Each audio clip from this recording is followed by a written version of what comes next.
Hey, what is up, guys? Alex here, and today we're going to be diving into the first part in our small game series, I guess you can call it, in Visual Basic.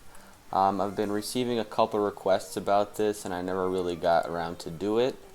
But yeah, let's jump right into it. What we're going to be creating is something similar to this over the course of a couple weeks.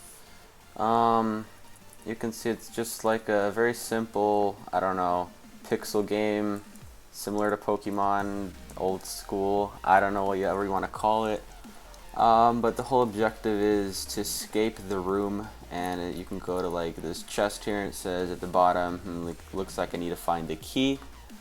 Just walk around the room. You can see it looks like somebody was here before me. You can pick up the key. You could have just ignored that white box up there that you saw.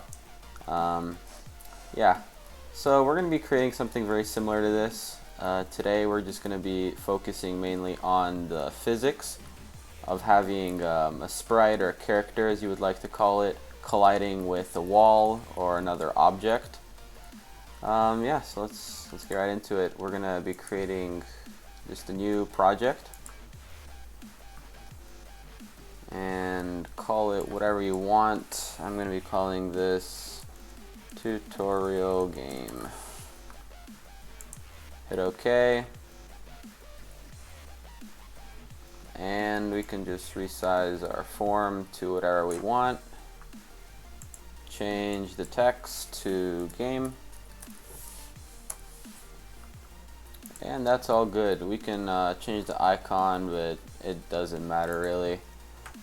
First thing that we're going to want to do is drag onto the screen two picture boxes, which we're going to be using as our wall, I guess you can call it, and our sprite.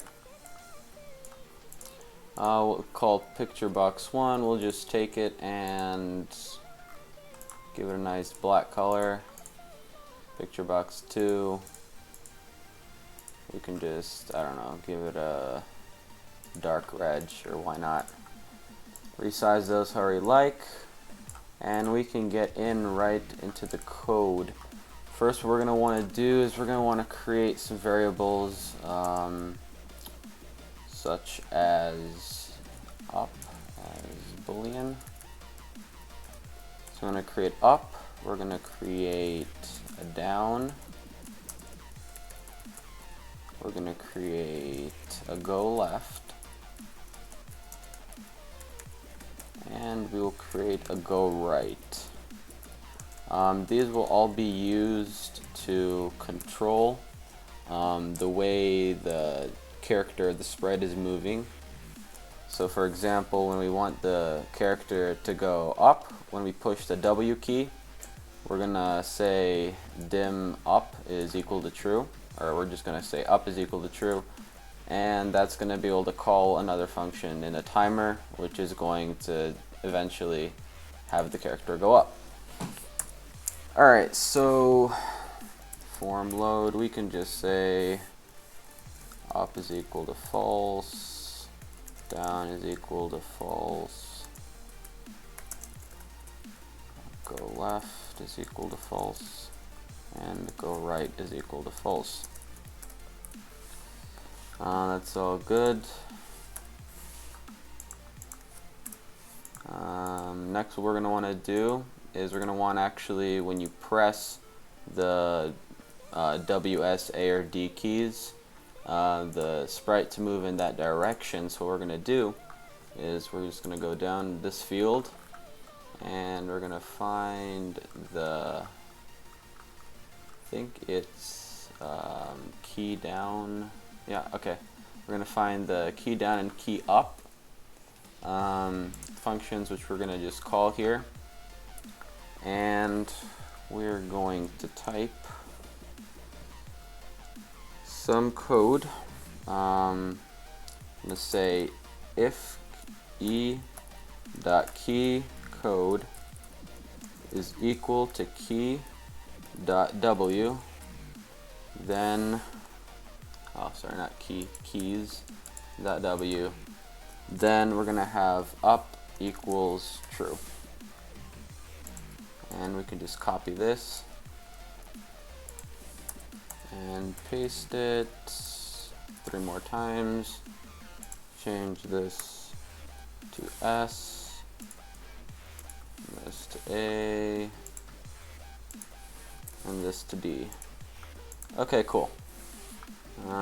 Just gonna reorganize this a little bit more.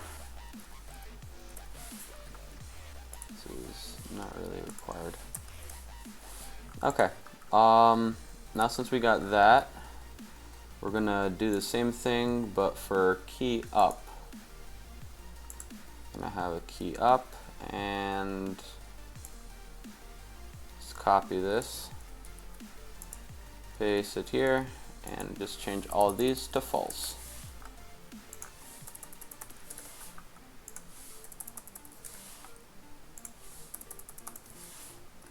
Alright, so let me explain this a bit more of what it does so you can understand. What's going to happen is when you push the key down, when you push one of these keys down, when Form 1 detects a key is being pushed down, it's going to say if the W key is pushed down, then up is going to be true. And then down here, it's going to detect when a key is let go and pushed up. Then up is going to be false. So I don't know if that makes enough sense. Just drop a comment down below. If it doesn't, I can help you out. Alright. So next what we're going to want to do is implementing the timer and having the actual sprite go up when the time comes. So let's just drag a timer onto our form and double click on that, and we can just dive in to start doing this. So first thing is first, what we're going to do is say if up is equal to true, then we're going to have the picture box 1 dot location equal to a new location, so you could just say new point, and then just say picture box 1 dot location dot x, comma, picture box 1 dot location dot y minus 5. Alright, so this is actually going to be probably the most important part of this code, which is going to be moving the picture box up. So what this is doing, it's saying if up equals true, and up here we declare that up equals true if W is being held down, then the timer is going to loop, and the picture box 1, or our sprite, is going to be going the X location and then the Y location minus 5, which is going to be bringing it up. So next what we're going to want to do is do something very similar, but for the down function. So we can just say if down equals true, then we just do the exact opposite. And if we were to run our program now, nothing's happening because I failed somewhere. Alright, let's see. Okay, something that you're going to want to do is start your timer. So let's just go and have on form load timer 1.start.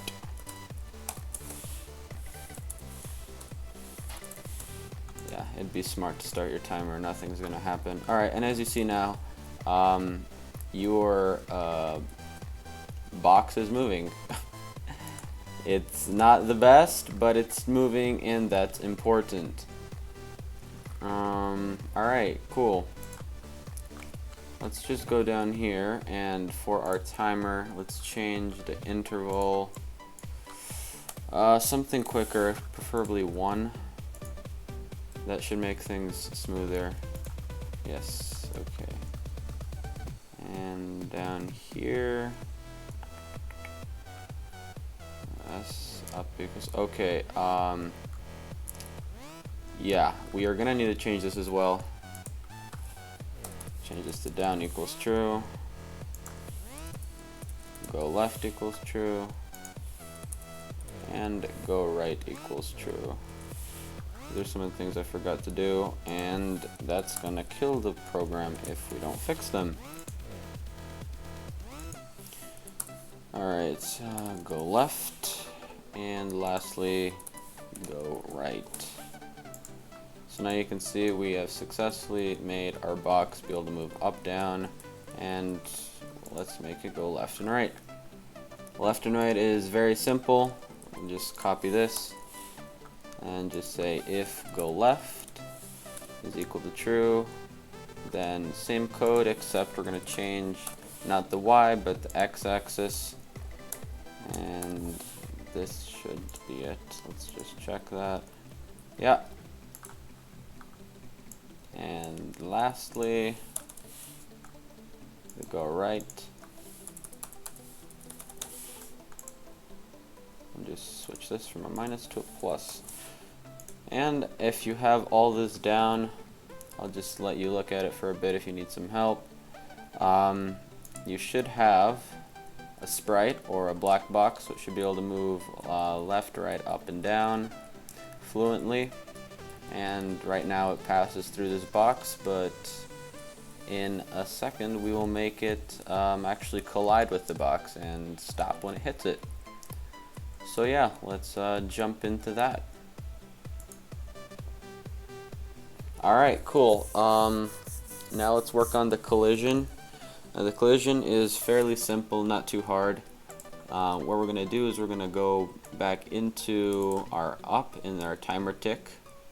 Now what I like to call this timer is just, we can just call it timer for collision and movement. So we just know that this is a timer for collision and movement. Let's just go into the up equals true and add a very simple line of code that's saying if it intersects, English is bad, pretty much if it touches box 2, that it's going to stop.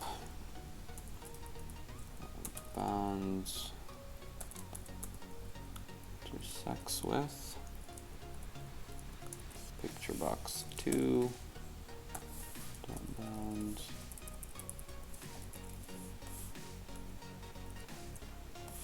Alright, so this line of code here is saying if picture box 1 dot bounds, so pretty much if the boundaries of picture box 1, which are like the corners, intersects with picture box 2 dot boundaries or bounds. So if this corner intersects with this corner, or if this corner intersects with that corner, pretty much what's going to happen, I'm saying pretty much way too much. What's going to happen is it's going to bounce off. Now, not the best way to do it, but this is just the quickest way to do it, I would say. To make it be able to actually bounce off, would just be to counteract what we're saying here. So instead of, if this is going -1 at the moment, and it touches it, we want it to go plus. So sort of like bouncing off, I guess, which is going to cause a, okay, yeah. Like if you look at it very closely, you can see it sort of jiggles there because the timer's moving so fast, and there are some glitches like there are in everything. But for right now, you can see that if we go up at any point, it's going to stop. But again, we didn't implement it for down yet and for left and right, so it still goes through. Okay, so let's just finish this. Copy our collision statement, and we can just put it down for both of these. Just flip around the pluses with minuses, which are going to change the value. And then down here, flip that around. And lastly, on the go right, I'm just going to flip this around. Cool. So this is pretty much all you have to have a collision statement with a sprite. It works like a charm. You can just go around the block and it collides with it. And eventually, in the final version of the game, you'll have 4 of these around the whole, like the whole, I guess, stage or design of the stage you want to call it. And it will not be able to go through the edges. Now, because so there's a way you can make it so a sprite or an object can't go out the actual edges of a form. But it's not going to be as efficient since we're going to have the level in the middle. And there's going to be like lives and like dialogue box and things like that around it. So yeah, if you like this tutorial, drop a like. And I'll be sure to come out with the second one soon. Thanks for watching, guys, and I'll see you later.